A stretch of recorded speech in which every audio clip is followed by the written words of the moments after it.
Yo, what's up guys? This is me. We are back dito sa ating YouTube channel at syempre sa mga nanonood din po sa Facebook.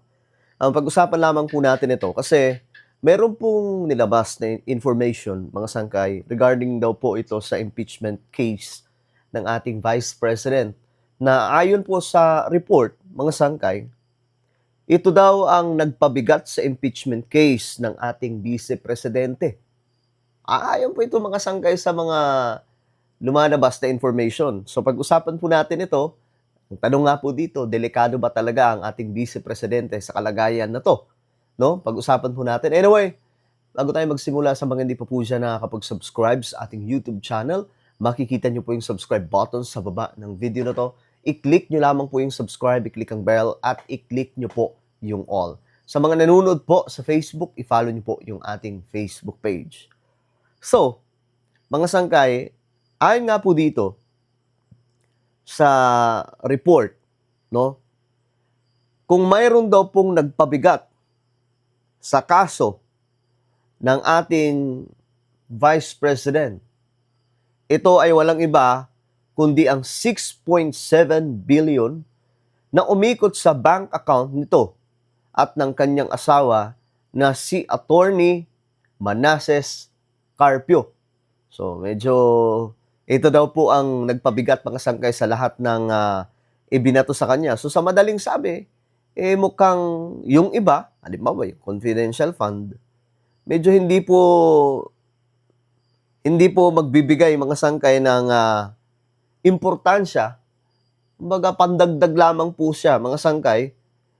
Ang nakatutok na sila ngayon dito sa report ng AMLAC na umabot daw po sa 6.7 billion yung umiikot sa bank account ng mag-asawa. Ayon po dito yan, mga sangkay, sa report. Ito ang pahayag ni House Prosecution Team spokesperson at Kabataan Party List, Rene Co. Kaya kumpiyansa ang mga ito na lalong madidiin ang Vice Presidente, lalo na kapag hindi nito maipaliwanag ang bilyong-bilyong piso na umikot sa bank account nilang mag-asawa. Pero mga sangkay, may mga balibalita, no? Na sobrang gagaling daw po ng mga lawyer nitong si VP Sara. Puro bata pero magaling.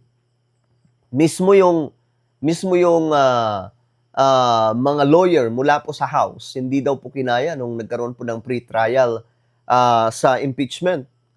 So, anong ibig sabihin na ito mga sangkay? Nilabas po ang information niya ng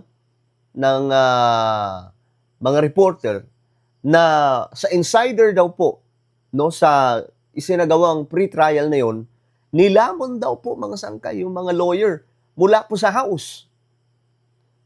So, anong nangyari sa kanilang mga sangkay? Bakit kinain po sila? Well, wala naman pong video nun mga sangkay, pero ang lumabas lamang po na report, nagkagulo daw po.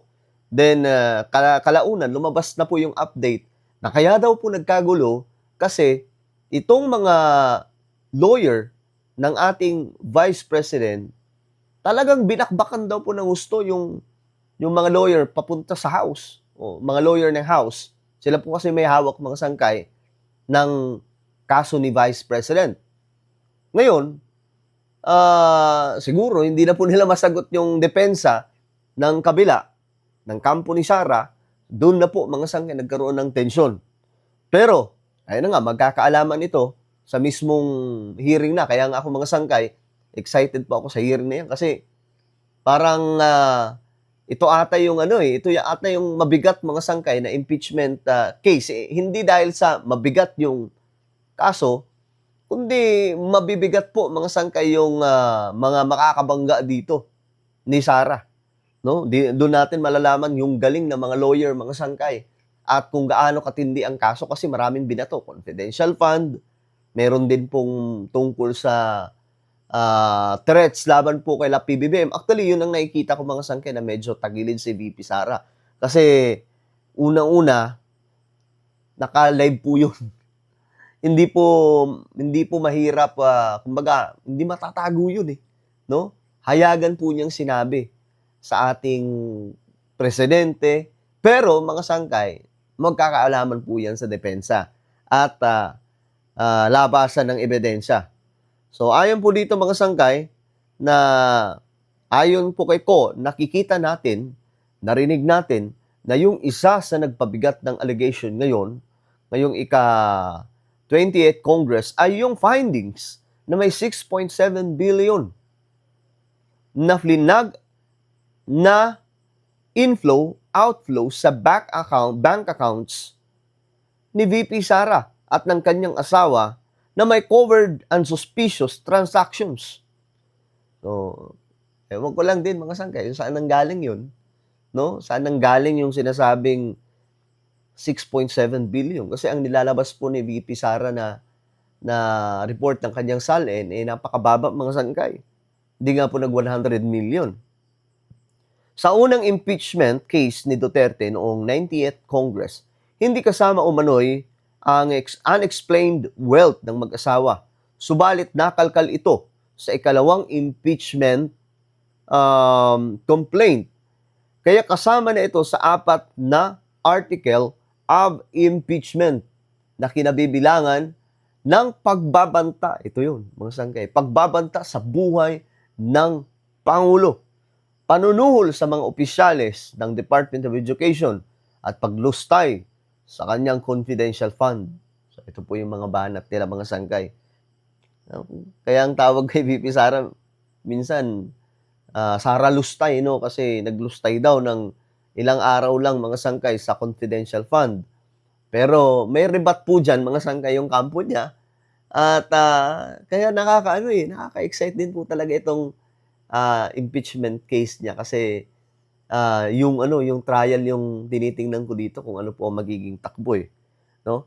Magugunita na kinumpirma mismo ng Anti-Money Laundering Council or AMLAC, mga sangkay, sa House Committee on Justice noong kasagsagan ng impeachment proceedings na 4.4 billion ang pumasok sa bank account ng mag-asawa mula noong 2006 hanggang 2025 at sa nasabing halaga 1.5 billion ang lumabas. Gayunpaman, sa kabila ng bilyones na ito, 4 na taong idiniklara ni Duterte sa kanyang statement, 4 na taong 4 years, kumbaga, idiniklara lang ni Sara sa kanyang SALN mula 2019 na wala siyang pera sa bangko o cash na hawak. So ayon po dito mga sangkay, ibig sabihin sa bangko niya o hawak niyang pera, wala talaga. So papaano daw po yun? May na-flag ng 6.7 billion pero may ilang mga taon na wala daw na hawak na pera. So kailangan i-explain po ni VP Sara yon sa paglilitis. So dahil daw po dito, bumigat ang impeachment case kay VP Sara. So yun ang syempre, kwento nila yun, mga sangkay. Iba rin ang kwento pagdating po kay VP Sara, yung kampo niya, mga sangkay. Iba din po yun. So, pero magkakaalaman po talaga yan, no? At malapit na po magsimula, no? Kaabang-abang ito, mga sangkay.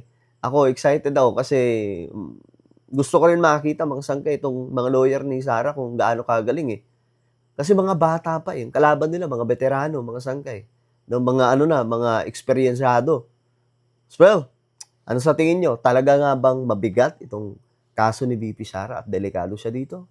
Comment down below. Huwag niyo pong kalilimutan na i-subscribe yung ating YouTube channel. Mag-iingat pong lahat. God bless everyone.